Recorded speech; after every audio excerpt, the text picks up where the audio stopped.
tell us about the vision of Space 2050. All right, one of my favorite topics. So Space 2050 is something that we started about a year and a half ago.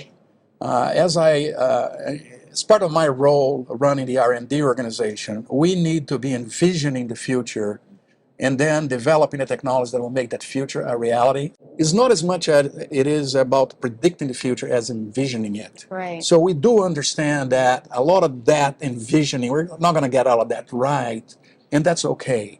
What it does is it allows us to envision capabilities we'd like to have in space, like in 27 years from now, in 2050, and then identify major trends in technologies that will enable that to happen.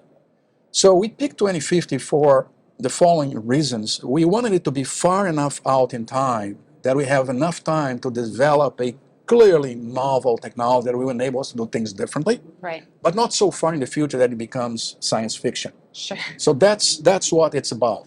And when we look at it, we identified a number of major enabling capabilities that, think about nuclear power and propulsion for space, think about on-orbit repair, assembly, refueling, on-orbit manufacturing, think about quantum communication systems in space that provides a back infrastructure.